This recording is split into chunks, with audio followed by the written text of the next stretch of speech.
नमस्कार। राज्य टेलिभिजनको प्रस्तुति कार्यक्रम राज्य बहसमा स्वागत छ। म विनोद परियार। हामी हरेक दिन फरक फरक अतिथिहरूको साथमा उपस्थित हुन्छौं र समसामयिक विषयवस्तुमा केन्द्रित रहेर बहस गर्ने गर्छौं। आजको श्रृंखलामा हामी लुम्बिनी प्रादेशिक अस्पतालको पछिल्लो अवस्था र लुम्बिनी प्रादेशिक अस्पतालले के कसरी काम गरिराखेको छ भन्ने सवालमा केन्द्रित रहेर कुराकानी गर्नेछौं। पश्चिम नेपालकै विशेषज्ञ सुविधा सहितको उपचार गर्ने एउटा भरपर्दो थलको रूपमा लुम्बिनी प्रादेशिक अस्पताललाई लिने गरिन्छ। खास गरेर कुनै बेलामा पश्चिम नेपालको धेरैजसो भूभागका बिरामीहरूको एकमात्र उपचारको थलको रूपमा समेत लुम्बिनी प्रादेशिक अस्पताललाई लिने गरिन्थ्यो र यो अस्पताल अहिले कुन अवस्थामा सञ्चालन भइरहेको छ, कोरोना महामारी पछाडि अस्पतालले खेलेको भूमिका र अहिले अस्पतालको विकासका निम्ति संघीय प्रदेश सरकारहरूले खेलेका भूमिकाहरू के कस्ता छन्, आज हामी यी विषयमा केन्द्रित रहेर कुराकानी गर्नेछौँ। हामीसँग हुनुहुन्छ लुम्बिनी प्रादेशिक अस्पताल विकास समितिका अध्यक्ष सूर्य भट्टराई। यहाँलाई स्वागत छ। धन्यवाद। नमस्कार। आराम हुनुहुन्छ? ठीक छ। अब तपाईँ बिरामीहरूको उपचार गर्ने अस्पताल विकास समितिको अध्यक्ष हुनुहुन्छ, त्यो पनि लुम्बिनी प्रादेशिक अस्पताल नेपालकै पुरानो जेठो मध्येको एउटा अस्पताल हो। अस्पतालको स्वास्थ्य अवस्था चाहिँ कस्तो छ? राम्रो प्रश्न गर्नुभयो। समग्रमा यो निकै पुरानो अस्पताल हो। यसले 100 वर्षभन्दा माथिको इतिहास बोकेको अस्पताल छ। त्यसले गर्दा यो करिब 111 वर्ष पुरानो अस्पताल भएको हुँदा केही पक्षहरू यसका अत्यन्तै सबल छन्। जुन 111 वर्षको इतिहास यसले सँगसँगै बोकेर आउँदा यसले अत्यन्तै आफ्नो सेवाको लागि जरा गाडेको अवस्था छ भने केही कुराहरू जुन नयाँ प्रविधि, नयाँ युग र नयाँ रोगहरू पनि सँगसँगै आएको अवस्थामा अन्य अस्पताललाई पर्ने सरहको समस्या यसलाई पनि छ। यसलाई भनेको अलग्गै खालको समस्या छैन। विशिष्ट छुट्टै समस्या भएन, साझा खालको समस्या, पूर्वाधारको समस्या होला। अब हामी यो हरेक सङ्घ संस्था वा निकायहरू चुस्त दुरुस्त हुनको लागि चाहिँ व्यवस्थापन पक्ष सबभन्दा महत्त्वपूर्ण पनि हुन्छ। अहिले चाहिँ स्थानीय, प्रदेश र सङ्घीय सरकार, 3 तहको सरकारहरू छन् र कोरोना पछाडि सबैभन्दा बढी अभाव महसुस भएको भनेको हाम्रा अस्पतालहरू बलियो हुनुपर्दो रहेछ, भरपर्दो हुनुपर्दो रहेछ, त्यहाँ चाहिँ पूर्वाधारले सम्पन्न बनाउनु पर्दो रहेछ भन्ने सिकाइरह्यो। तपाईँ पहिलो कोरोनाको भेरिएन्ट आउने बेलामा भर्खर अध्यक्ष हुनुभएको थियो। अब तपाईँको अनुभवले के बतायो, कसरी व्यवस्थापन गर्नुभयो? पहिलो भेरिएन्टलाई, दोस्रो भेरिएन्ट पनि हामीले सामना गऱ्यौँ। तपाईँको अलिकति अनुभव सुनाइदिनुहोस्। हाम्रा पूर्वाधार साँच्चै अस्पतालहरूको पूर्वाधार चाहिँ पहिला हामीले जे हिसाबले व्यवस्थापन गरेका थियौँ त्यो कति पर्याप्त रहेछ? अब समग्रमा भन्दा त हाम्रो नयाँ रोगहरूको लागि पूर्वाधार तयारी यो विश्वमा नै कहीँ पनि नभएको र यसले गर्दा नेपालमा पनि हुने अवस्था थिएन। र विशेष गरी यो कोरोना हामीले रेडियो तथा टेलिभिजनबाट त सुनिरहेकै थियौँ। यद्यपि जसरी सुन्यौँ अत्यन्त त्यसको आकार, प्रकार, स्वरूप केही पनि थाहा नभने गरी अमेरिका, इटली, युरोपियन देशहरू, अमेरिकन देशहरू अत्यन्त बढ्ता प्रभावित भए। त्यस्तो माथिल्लो अवस्थाको स्वास्थ्य स्तर भएको देशहरू पनि प्रभावित हुँदा हामीले कसरी गर्ने भन्ने अत्यन्तै ठुलो चुनौती थियो। आफ्नो स्वास्थ्यको ख्याल गर्ने कि जनताको स्वास्थ्यको ख्याल गर्ने भन्ने पनि त्यो निर्णय गर्ने पनि एउटा अत्यन्तै अप्ठ्यारो परिस्थिति थियो। अब आम सञ्चार माध्यमका साथीहरू पनि सडकमा निस्कन सकेको अवस्था थिएन। त्यस्तो अवस्थामा हामीले नयाँ भेरिएन्टका लागि स्थानीय सरकार, बुटोल उपमहानगरपालिकासँगको सहयोगमा धागो कारखानामा प्रारम्भिक अवस्थाको आइसोलेसन सेन्टर स्थापना गऱ्यौँ। हामीले आइसोलेसन सेन्टर त स्थापना गऱ्यौँ, तर दुर्भाग्य त्यो आइसोलेसन सेन्टरमा सेवा लिन आउनुभएको पहिलो बिरामीको नै मृत्यु हुन पुग्यो। त्यसपछि प्राविधिकहरूसँग सल्लाह, डाक्टर साहबहरूसँग सल्लाहले के गर्यो भनेदेखि यो मृत्युलाई न्यूनीकरण गर्न सकिन्छ भन्ने विषयमा अत्यन्त गम्भीर छलफल भयो। उहाँहरूले उपत्यका बाहिर कोभिडलाई व्यवस्थापन गर्ने आइसियुको अभाव छ, त्यो भयो भने गर्न सकिन्छ भन्नुभयो। त्यसले गर्दा अस्पतालले आफै गर्न सक्ने अवस्था पनि थिएन र हामीलाई त्यो बेलामा नियम कानुनहरूको अत्यन्तै समस्या थियो।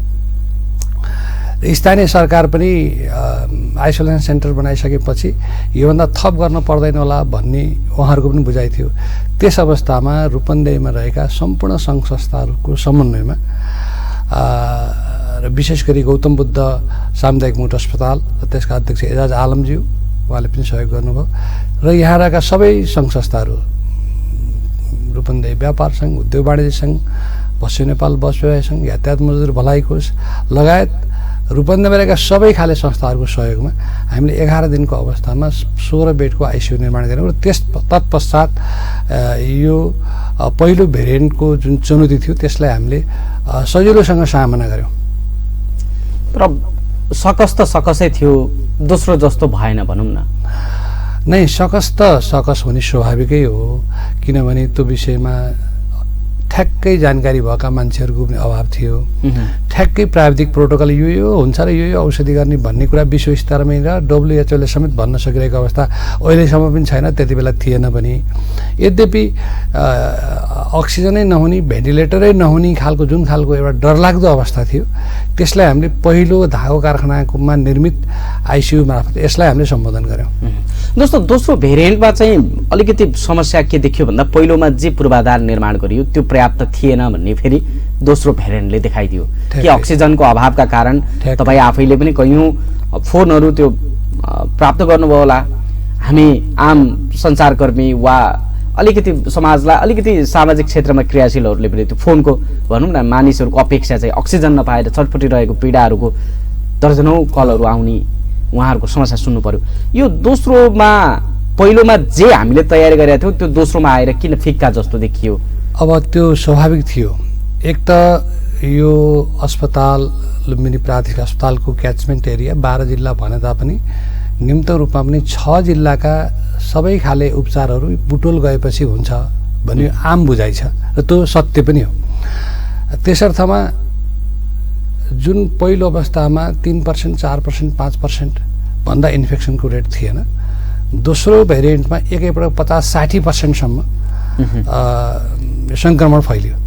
सङ्क्रमण फैलिँदाखेरिमा स्थानीय स्तरदेखि लिएर सबै सङ्घ संस्थाहरूले आफ्नो गच्छे अनुसारको कामहरू त गर्नुभयो, तर त्यो युनिफाइड तरिकाले भएन र अक्सिजनको स्रोत चाहिँ सीमित थियो र अस्पतालमा हुनुपर्ने अक्सिजनहरू गाउँपालिकाहरूमा अथवा अरू साना साना स्वास्थ्य केन्द्रहरूमा पनि गए, तर बिरामीहरू चाहिँ लुम्बिनी प्रादेशिक अस्पतालमा गएपछि बाँचिन्छ भन्ने मनोविज्ञानले काम गर्यो। धेरै प्रेसर चाहिँ यहाँ पर्न गयो।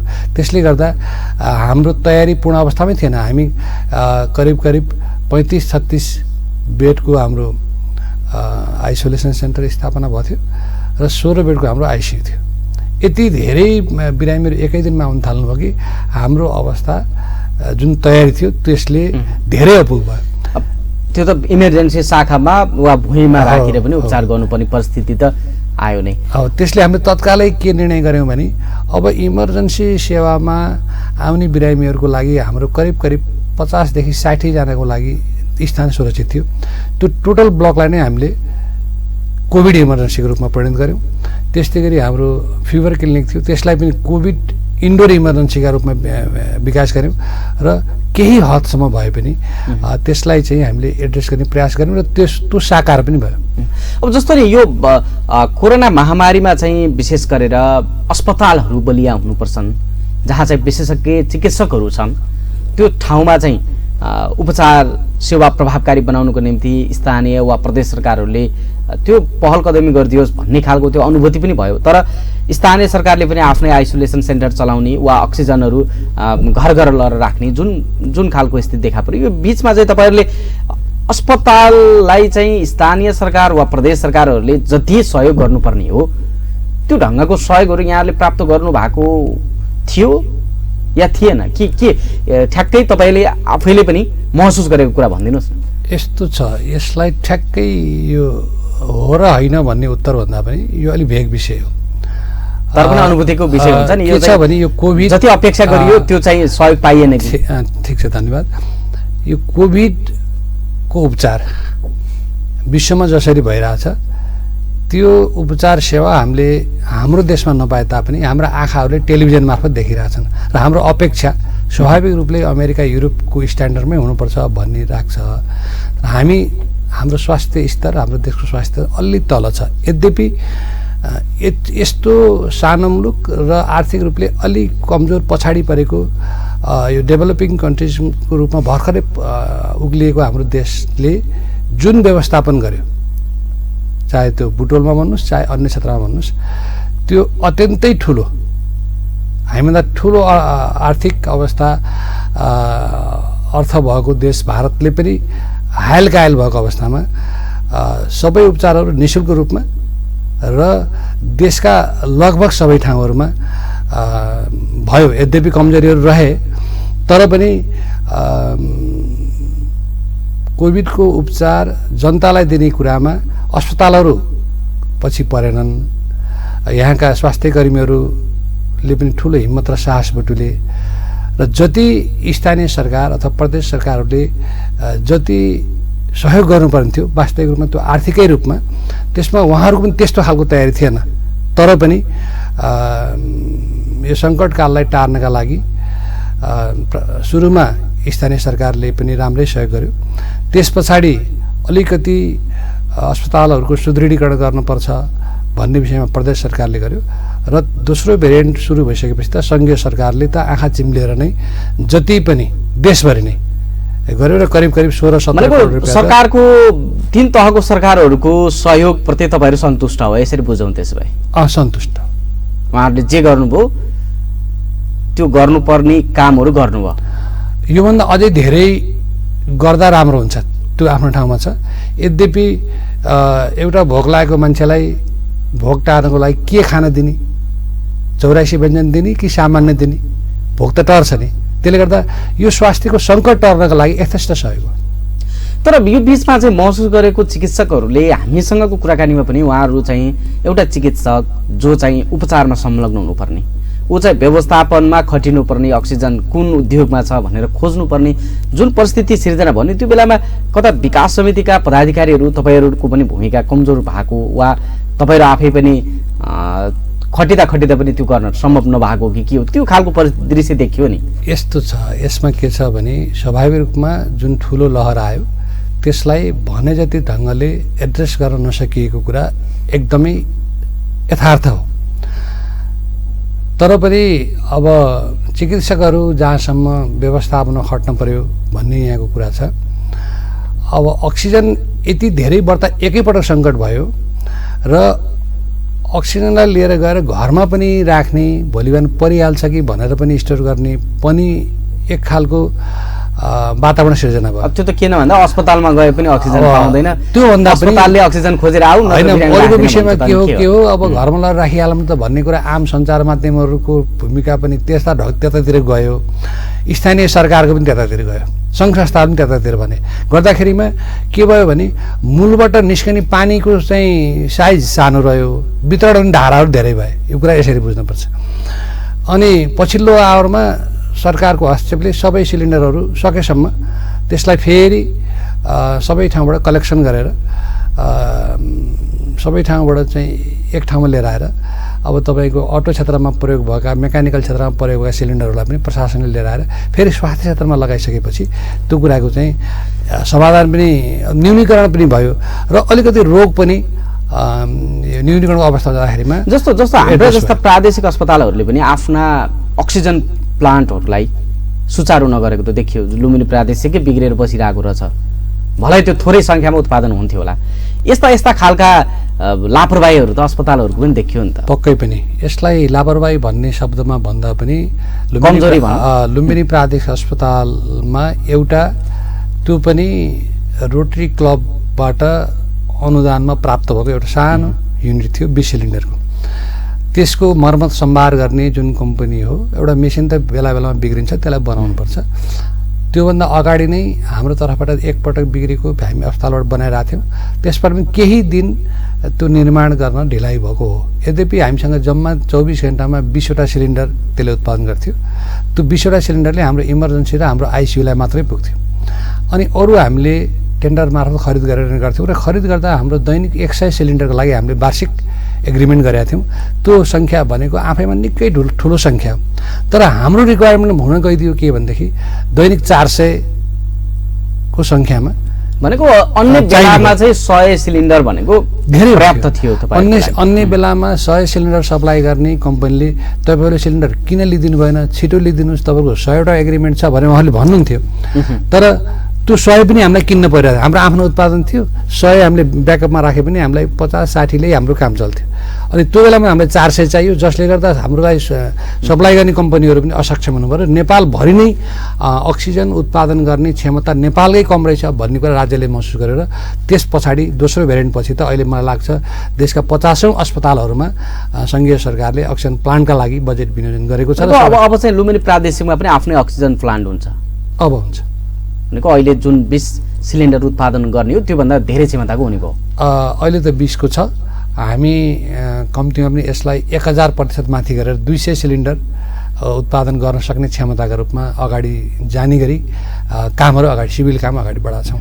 अब जस्तो यो पहिलो र दोस्रो जुन कोरोनाको भेरिएन्ट देखा पर्यो, पहिलोभन्दा दोस्रोमा जुन समस्या बढी देखियो, अब तेस्रो भेरिएन्ट पनि आउँदैछ भनेर विश्व स्वास्थ्य सङ्गठनले भनिरहेको छ। आउन सक्छ भनेको छ, आउन सक्छ भनेको छ। त्यो पनि आयो भने अझ बच्चालाई बढी असर पार्छ भन्ने छ। त्यो हिसाबले चाहिँ हामीले यो पहिलो र दोस्रोको सिकाइले पहिलोमा गरेका कामहरूले दोस्रोमा अझै धेरै तयारी गर्नुपर्ने अवस्था देखाएको छ भने चाहिँ अबको तयारी चाहिँ के छ? अब यसमा विनोदजी ठ्याक्कै यसलाई पूर्वानुमान गर्ने कुरा त न विश्व स्वास्थ्य सङ्गठनले नै सक्छ न कुनै पनि हेल्थ इन्स्टिट्युटले सक्छ।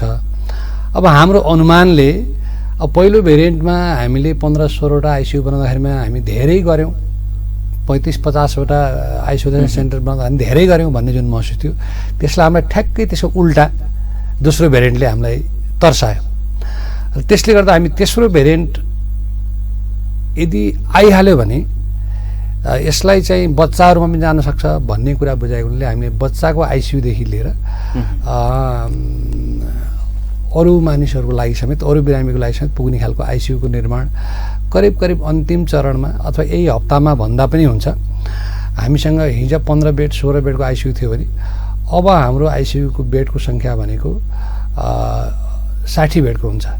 अब थप 60 बेड भनेको त्यो समग्र आइसियु मात्रै त्यति हुनु। अनि त्यसपछि अब हाम्रो इमर्जेन्सीको हिजोको स्ट्रेन्थ 60 बेड त छँदैछ, फिभर क्लिनिकको 15 छँदैछ, अब धावा कारखानामा रहेको अर्को 35 बेड र 15 बेड 50 बेड छँदैछ। करिब करिब हामी 150 बेडको हाराहारीमा हामी सघन उपचार दिन सक्ने अवस्थामा पुग्छौँ। त्यो 15 बेडबाट 150मा जाने भनेको त्यो पनि 1000% हो। तर पनि पूर्वानुमान फेल पनि हुन सक्ला, अथवा हाम्रो प्रयास चाहिँ यत्रो गर्न पर्ने रहेछ, बेकार हामीले यत्रो तयारी गरेछौँ भन्ने पनि हुन सक्ला, तर हामी तयारी अवस्थामा छौँ। अब जस्तो यो लुम्बिनी प्रादेशिकमा त सुत्केरी जो कोभिड पोजिटिभ हुन्छ उहाँहरूको पनि यहाँ उपचार हुन्छ। सुरुमा त्यो सुत्केरीको अपरेसन भएन भनेर यहाँले आलोचना नै खेप्नु पर्यो, हजुर, ठुलो खालको आलोचनाको विषय नै बन्यो होइन। अब अहिले त त्यो उपचार भएको छ, अनि डायलिसिसहरूको पनि उपचार हुन्छ होइन? हजुर हजुर। अब प्रथम सुत्केरी जुन कोभिडबाट बिरामी हुनुहुन्थ्यो उहाँको उपचार भएन भन्ने बेला मैले आलोचनाका रूपमा त्यसलाई लिन्न, किन उहाँहरूसँग मेरो प्रत्यक्ष संवादै भएको र उहाँहरू सल्लाहले नै बुटोल छोडेर जानु भनेको त्यतिखेर त्यो खालको आवश्यकताको महसुस भयो। उहाँहरू पनि 3 दिन पछाडि सुत्केरिने अवस्था थियो, चाँडै भयो भने के गर्ने भन्ने उहाँहरूलाई पनि एउटा सुनिश्चितता दिनुपर्ने थियो। हामी प्रथम स्टेजमा भएकोले हामी ठ्याक्कै 2 दिन पछाडि पनि तयार गर्न सक्छौँ। रिस्क त एउटाले कसैले लिनुपर्ने थियो, उहाँहरूले त्यो जोखिम मोल्नु भएन र उहाँहरू जानुभयो। उहाँहरू जहाँ औषधिका लागि जानुभयो त्यो भनेको मलाई लाग्छ कोहलपुर हो। कोहलपुर गर्ने उहाँहरू भर्ना हुनु परेन, भगवान्ले साथ दियो, उहाँहरू होटलमा बस्नुभयो। 2 दिन होटलमा बस्नुभयो, तेस्रो दिनमा व्यथा लाग्यो, त्यहाँ सुत्केरी गराउनु भयो। तेस्रो दिन हामी पनि यहाँ तयारी भयौँ। र त्यसपछि लगातार रूपमा करिब 65 जनालाई हामी यो कोभिड बिरामीहरूलाई अपरेसन गरेर र नर्मल डेलिभरी गरेर उपचार दियौँ। र त्यो निकै नै कठिन कुरा हो, त्यसको लागि हामीलाई अत्यन्तै ठुलो खर्च लाग्छ। एउटा सुत्केरी बनाउनलाई करिब 50 देखि 60 हजार रुपियाँ हाम्रो खर्च हुन्छ। त्यसको स्रोत सुनिश्चितता वास्तवमा भने अहिलेसम्म भएको छैन। भनेको त्यो सङ्घीय सरकार वा प्रदेश सरकार कसैबाट त्यसलाई एड्रेस हुने गरी भएको छैन। यसलाई हामीले विकास समितिले आफ्नो तरिकाले गरिरहेछौँ र यसलाई एड्रेस गर्नुपर्छ, यो पनि नछुटोस्। किनभने कि त हामीले उपचार दिन सक्दैनौँ भन्न पर्यो होइन, उपचार दिन सक्छौँ भन्ने कुरा जुन सङ्घीय मन्त्रालय, प्रधानमन्त्रीको कार्यालय, स्वयं प्रधानमन्त्रीले भनिरहनु भएको छ, त्यसलाई पुरा गर्नलाई त कहीँ न कहीँबाट त गर्नु पर्यो। विकास समिति पनि सरकारी अङ्ग नै हो, उसले गर्छ, तर उसले सामान्य तरिकाले कमाएर राखेको पैसा ठुलो तरिकाले खर्च हुँदाखेरि भोलि बिहान फेरि अर्को खालको समस्या आउन सक्ला भनेर हामीले स्थानीय सरकार र प्रदेश सरकारहरूलाई यस सम्बन्धमा माग पत्रका हिसाबले प्रस्तुत गरेका छौँ। हुन त यो अहिलेको बजेटमा यसरी स्पष्ट रूपमा त आएन। यद्यपि उहाँहरूले र मुख्यमन्त्रीज्यूले विशेष गरी कोभिडको उपचारलाई रकमको खाँचो हुन्न भनेर मलाई व्यक्तिगत रूपमा उहाँले विश्वास दिलाउनु भएको छ। तर अब त्यो व्यक्तिगत भने पनि तपाईँहरूले अघिल्लोकै सरकारले दिन्छु भनेको बजेट हामीले प्राप्त गरेनौँ भनेर नै अस्पतालहरूले रुनु परिरहेको पीडा त आइरहेछ त फेरि। अब यस्तो छ, त्यो चाहिँ कसरी भयो? अघिल्लो अवस्थामा उहाँहरूले जनशक्तिका लागि चाहिने 114 जना जनशक्तिका लागि चाहिने तलब उहाँले उपलब्ध गराउनु भयो। त्यसपछि यहाँलाई त थाहा नै होला, अब नेपालमै एउटा पनि कोभिडको टेस्ट हुन्थेन। सुरुको टेस्ट त हङकङ पठाएको खबर हामीले नै सुन्यौँ, गत वर्षको चैत महिनातिर यो सुनेका थियौँ। अहिले नेपालमा मलाई लाग्छ करिब 90 ठाउँमा PCR टेस्ट हुन्छ र त्यसमध्येमा हाम्रो लुम्बिनी प्राथमिक अस्पताल पनि त्यसको एउटा हबका रूपमा छ। मलाई लाग्छ नेपाल सरकारले स्थापना गरेको हाम्रो प्रादेशिक प्रयोगशालामा भन्दा पनि बढी हाम्रो अस्पतालमा PCR टेस्ट हुन्छ होला।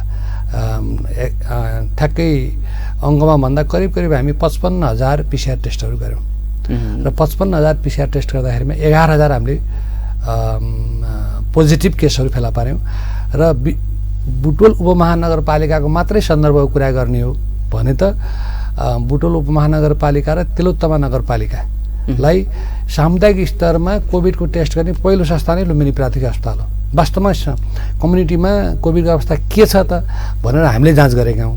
त्यसलाई यी सबैका लागि रकमहरू प्राप्त भइ नै रहेका छन्, नभएको भए चल्थेन। तर कर्मचारीहरूले पाएनन् अथवा दिनुपर्ने प्राप्त भएन भन्ने कुरा आएको थियो नि त केही समय अगाडि, त्यो प्राप्त गरिसक्नुभयो? यस्तो छ, यसमा के छ भने करारका कर्मचारीहरू हामीले त्रैमासिक रूपमा तलबको भुक्तानी गर्ने गरेका थियौँ र नेपाल सङ्घीय सरकारले यो भत्ताको व्यवस्था पनि छ भनेर भनेको अवस्था, तर भत्ता निकासा नभएको अवस्था थियो। त्यस पछाडि केही भत्ताहरू प्राप्त भए जो हामीले गऱ्यौँ र अहिले त 50% दिने भन्ने नीति भएको छ। सायद त्यही अनुसार प्राप्त होला, केही त भइ पनि सक्यो, एक लटमा भयो, फेरि अर्को लटमा होला भन्ने हामी विश्वासमा छौँ। सुरुमै अब 1 वर्षकै पेसी पठाउनुपर्छ भनेर भन्न त भएन, तलबहरू मासिक रूपमा पठाउँदा पनि चल्छ। र अहिले हाम्रा स्वास्थ्य कर्मीहरू पनि पुरा दायित्वबोध गरेर लाग्नु भएको छ। उहाँले पाउने सुविधाहरूको विषयमा पछि छलफल होला नै भनेर पनि लाग्नु भएको छ र हामी विकास समितिहरूले पनि उहाँहरूलाई त्यस खालको विश्वास दिलाउन सफल भएको छ। अब जस्तो विकास समिति अघि यहाँले प्रसङ्ग उठाइरहनु भएको थियो कि कोभिडको सुत्केरीको उपचारको सन्दर्भमा त्यसको व्यवहार हामीले भोग्नु परिराखेको छ भन्नुभएको छ। अब लुम्बिनी प्रादेशिक अस्पताललाई प्रदेश सरकारले त नमुना अस्पताल बनाउने, प्रदेशकै एउटा चाहिँ हेर्न लायक अस्पताल बनाउने भनेर योजना अघि सार्यो, जस अनुरूप अहिले चाहिँ यहाँहरूले मासिक करिब 1 करोडको हाराहारीमा आम्दानी गर्ने सटरहरू भत्काएर अहिले त्यहाँ पर्खाल लगाउनु भएको छ।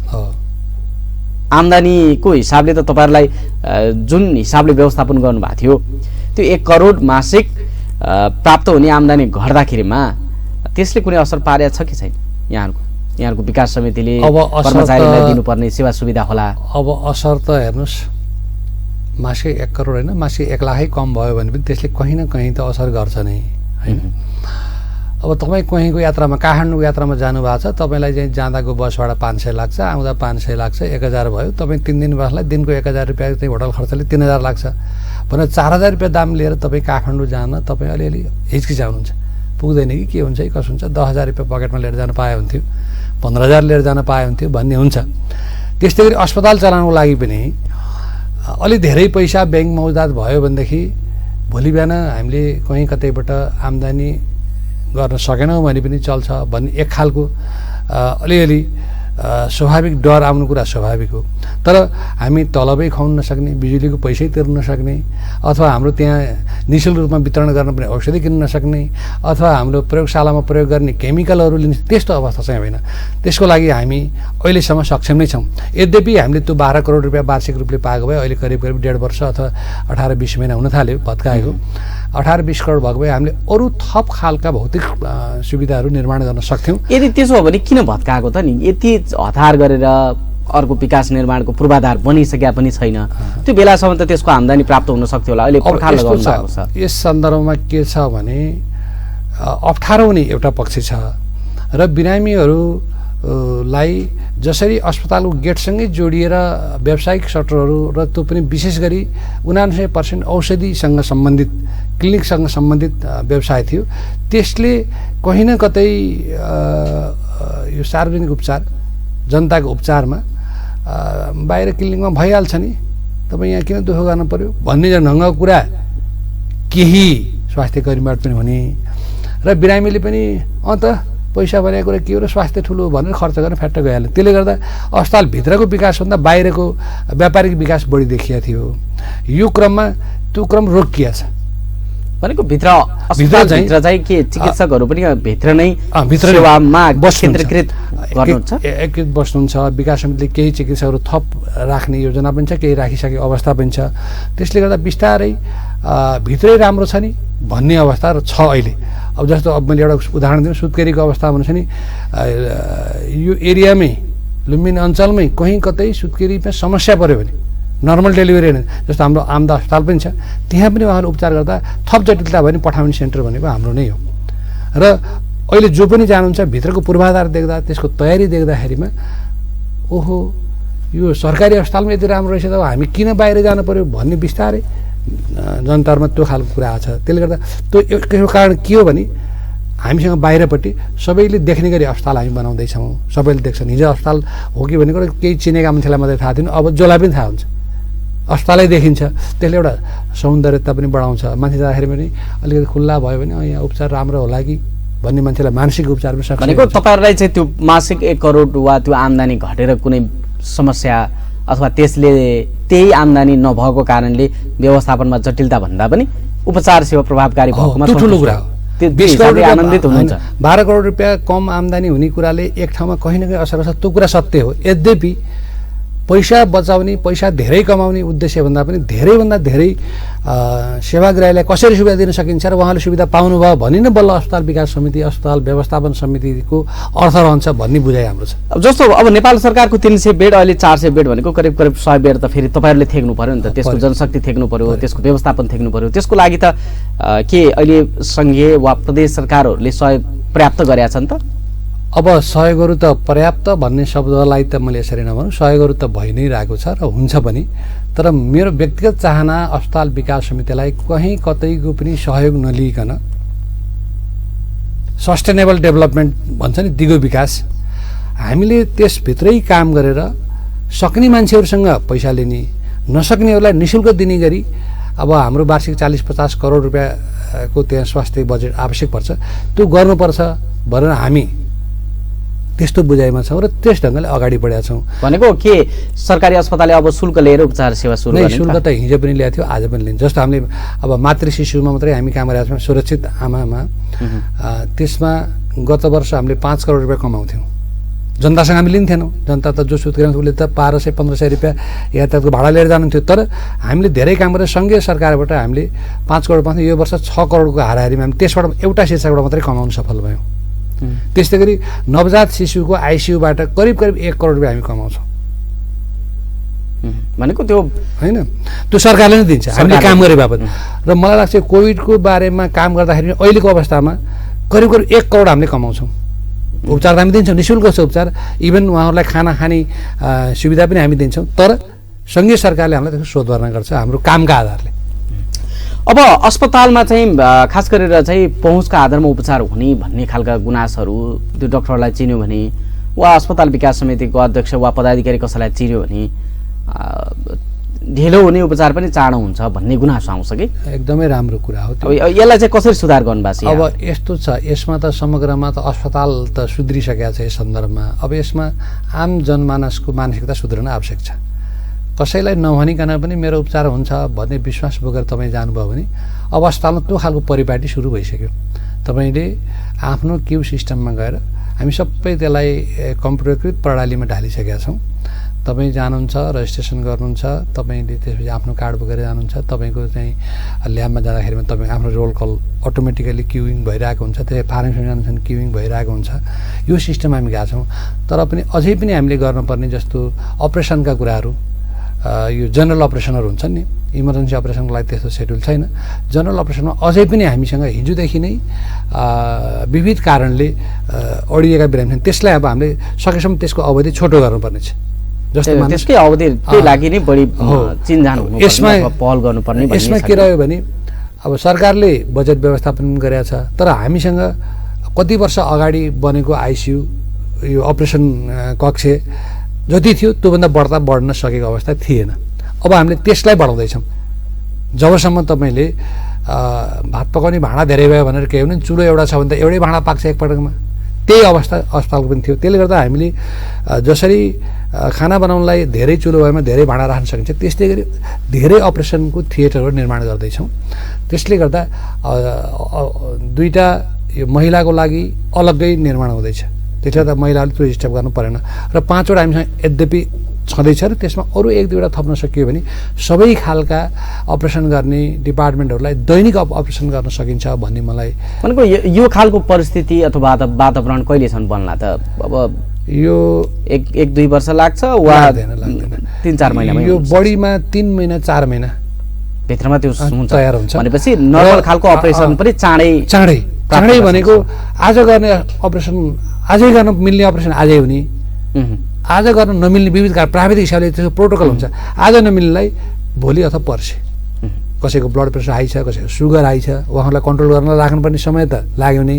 अरू हिसाबले चाहिँ हाम्रो तर्फबाट चाहिँ हामी ढिला गर्ने पक्षमा छैनौँ र त्यसका लागि जुन अहिलेको समय 10 बजेदेखि 3 बजेको हाम्रो जुन जनरल समय छ त्यसलाई तत्कालै मलाई लाग्छ यो साउनको दोस्रो हप्ताभित्रै हामी 3 बजेदेखि फेरि अर्को 4-5 घन्टा करिब साँझको 8 बजेसम्म ओपिडी सेवा पनि प्रदान गर्ने र अपरेसन सेवा पनि प्रदान गर्ने हाम्रो टार्गेट छ। त्यही अनुसार हामी काम गरिरहेका छौँ। त्यो भयो भने एउटै चुलामा पनि 2 पल्ट भात पकाउनु पाइयो। त्यो हिसाबले अब जस्तो बिरामीहरूले कुनै स्वास्थ्य उपचार नपाएर फर्किनुपर्ने वातावरण बन्दैन, यसरी बुझौँ। अब रहरले जानेहरूको लागि त भन्न सकिन्न, करले जान कसैलाई पर्दैन। यदि त्यस्तो परिस्थिति वा कसैलाई चाहिँ उपचारै नपाउने परिस्थिति सिर्जना भयो भने त्यसको लागि सम्पर्क गर्ने वा यो व्यक्तिलाई भेट्ने भन्ने त्यस्तो कुनै संयन्त्र बनाउनु भएको छ? त्यो संयन्त्र मात्रै होइन, हामी तपाईँलाई साउनेबाट त तपाईँ सञ्चारकर्मीहरू मार्फत हामी यति धेरै यो कुरालाई बजारमा लाँदैछौँ, यति धेरै जनतामाझ पुर्याउँदैछौँ कि मान्छेलाई थाहा पनि छैन कि त्यहाँ उपचार हुन्छ भन्ने कुरा। आइरहेकालाई थाहा होला, नजिकका मान्छेलाई थाहा होला, तर आम मान्छेलाई चाहिँ त्यहाँ यो ढङ्गले गयो भने हाम्रो अपरेसन हुन्छ, यो ढङ्गले गएपछि हाम्रो उपचार हुन्छ भन्ने कुरा हामी पुर्याउँछौँ। र घरमै बसी हजुरको यो अनलाइन एपोइन्टमेन्ट लिने, एपोइन्टमेन्ट लिनलाई अस्पताल आउनु नपर्ने त्यो कामको हामी सुरुवात गर्छौँ। त्यसको लागि सम्पूर्ण पूर्वाधार तयारी अवस्थामा छ। अब एक्सरेको हाम्रो पुरानो भवन, पुरानो क्षेत्रबाट हामी त्यसलाई नयाँ ठाउँमा ल्याउँदैछौँ र मलाई लाग्छ सायद आउने वर्षभरिमा त हाम्रो एमआरआईको नयाँ पनि व्यवस्थापन गर्ने गरी बजेट छुट्टिया छ। त्यसले गर्दा काम गर्ने ठाउँ, ठुलो ठाउँ अनि जनतामा यो खबरको पहुँच त्यहाँ हुन्छ है भन्ने कुरा पनि थाहा हुन्छ। जनतालाई सूचित गराउने सेवा सुविधामा चाहिँ अस्पताल आएर उपचार नपाएर फर्किने वातावरण नबनाउनको निम्ति तपाईँहरू प्रतिबद्ध हुनुहुन्छ। त्यति मात्रै होइन, यदि अस्पताल आउनलाई कोही कसैसँग पैसै छैन, त्यस्तो पनि त हुनसक्छ नि। रोग लाग्यो मान्छे घरमा छ, पैसा त छैन, उहाँले जनतन जसरी तसरी अस्पतालसम्म कसैसँग पैसा सापट मागेर पनि आउनुभयो भने उहाँलाई यहाँ खान, बस्न, उपचार र उहाँलाई घर जान र आउँदाखेरि लागेको पैसा समेत दिने गरी हामी काम थालनी गरेका छौँ। अब हामी कुराकानीका अन्तिममा छौँ। प्रदेश सरकारले अहिलेको बजेटमा 25 करोड छुट्याएको छ। यो नमुना अस्पताल बनाउने भन्ने योजना छ प्रदेश सरकारको। त्यो स्केच हेर्ने हो भने साँच्चै नमुना हुन्छ, स्केच अनुसार बन्यो भने। अब यो जुन बजेट छुट्याएको छ त्यो हिसाबले चाहिँ यहाँहरू कति विश्वस्त हुनुहुन्छ? अब हेर्नुहोस् विनोदजी, अब विश्वस्त नहुने भन्ने त कुरा नै रहेन। प्रदेशले गौरवको आयोजना अन्तर्गत 2 नम्बरमा लुम्बिनी प्राथमिक अस्पताललाई प्राथमिकतामा राखेको छ। त्यसलाई उसले व्यवहारमा पनि 25 करोड रुपियाँ छुट्याएको अवस्था यहाँले आम सञ्चार माध्यमले आइसकेको कुरा हो। तर पनि के छ भने यसको कतिपय कुरा, यसका वैधानिक पाटा पनि छन् र हामीले काम सुरु गर्नका लागि करिब 200 करोडको बजेट हामीलाई आवश्यक पर्छ। त्यो नभइकन, स्रोत सुनिश्चित नभइकन हामीले टेन्डर गर्न पाउँदैनौँ। हामीलाई पैसा 25 करोड भनेको चाहिँ त्यो लागतको हिसाबले एउटा अत्यन्त सानो रकम लागत हिसाबले। यद्यपि प्रदेश सरकारले छुट्याएको त्यो रकम फेरि ठुलो, 25 करोड रुपियाँ एउटा अस्पताललाई 1 वर्षका लागि छुट्याउनु ठुलो कुरा हो होइन। तर पनि हामीले टेन्डर निकाल्न लागि प्रदेश सरकारबाट एउटा सहमति पत्र, तपाईँहरू टेन्डरमा जान सक्नुहुन्छ, कति 200 करोडसम्म, किन 15% रकम नभइकन प्रदेशको टेन्डरहरू गर्न पाइँदैन, 20% नभइकन हजुरको सङ्घीय टेन्डर गर्न पाइँदैन। जस्तो हाम्रो अब 900 करोडको प्रोजेक्ट थियो भने 20%ले त 180 करोड चाहियो सङ्घीय हिसाबले। यो र प्रदेशका हिसाबले यो 135 करोड चाहिन्छ र त्यो 135 करोड सुनिश्चितता हुनासाथ, किन यो देशी तथा विदेशी कम्पनीहरू ठेक्का लिने ठुलो प्रोजेक्ट भएको हुनाले त्यो सुनिश्चितता हुनासाथ हामी टेन्डरमा जान्छौँ। यो महिनामा असार महिनाभित्रमा नै सबै डिपिआरको लागि हामीले गत वर्ष नै टेन्डर गरेका थियौँ। डिपिआरको चाहिँ सबै कागजपत्रदेखि लिएर त्यसको डोमी समेत प्राप्त हुने अवस्थामा छ। केही कुरा प्राप्त भइ पनि सक्यो। मैले पूर्वाधार प्राधिकरणको सिओसँग अस्ति मात्रै कुरा पनि गरेका थिएँ र यो थप 135 करोड लागि यहाँको स्वास्थ्य मन्त्रालय मार्फत मैले सङ्घीय मन्त्रालयमा पनि पत्राचार गरेका छु र प्रदेश सरकारमा पनि गरेका छु। विश्वास छ उहाँहरूले त्यसको स्वीकृति स्रोत सुनिश्चित भएन भने टेन्डर गर्न सकिँदैन, पाइँदैन, कानुन रूपमै त्यो मिल्दैन। हस्, यहाँले यो अत्यन्तै महत्त्वपूर्ण समय दिनुभयो, यसको लागि यहाँलाई राज्य टेलिभिजनको तर्फबाट धेरै धेरै धन्यवाद छ यो समयको लागि। यहाँलाई पनि धन्यवाद र आम दर्शकहरूलाई पनि यदि यहाँहरूलाई केही उपचार गर्न पर्ने छ र पैसाको जोहो गर्न सक्नु भएको छैन भने पनि यहाँहरू कृपया लुम्बिनी प्राथमिक अस्पतालसम्म आइदिनुहोस्। हामीले यहाँहरूलाई चित्त बुझ्ने गरी व्यवस्थापन र उपयुक्त उपचार गरेर यहाँहरूलाई घर फेरि पुनः पठाउँछौँ। हस्, नमस्कार। हस्, धन्यवाद छ। आज हामीले कुराकानी गऱ्यौँ राज्य बहसपा लुम्बिनी प्रादेशिक अस्पतालको विकास समितिका अध्यक्ष सूर्य भट्टराई हुनुहुन्थ्यो। उहाँसँग हामीले लुम्बिनी प्रादेशिक अस्पतालले कोभिडको बेलामा कसरी सेवा प्रवाह गर्यो र अहिले अस्पतालले के गर्दैछ भन्ने सवालमा केन्द्रित रहेर कुराकानी गऱ्यौँ। आजको यो कुराकानी छलफल यहाँलाई कस्तो लाग्यो? यहाँको मनमा उठेका प्रश्न, जिज्ञासा वा कुनै पनि सल्लाह सुझाव भएको खण्डमा यहाँले हामीलाई फेसबुक पेजमा पनि हेर्दै हुनुहुन्छ, त्यहाँ पनि तपाईँले प्रतिक्रिया दिन सक्नुहुन्छ अथवा तपाईँ हामीलाई कुनै पनि माध्यमबाट प्रतिक्रिया दिन सक्नुहुन्छ। कार्यक्रम हेरेर साथ दिनुभएकोमा सम्पूर्ण दर्शकलाई आभार प्रकट गर्न चाहन्छु। आजका अतिथि लुम्बिनी प्रादेशिक अस्पताल विकास समितिका अध्यक्ष सूर्य भट्टराईज्यूलाई पुनः धन्यवाद दिँदै म विनोद परियार अर्को श्रृङ्खलासम्मको लागि छुट्टिन्छु। नमस्कार।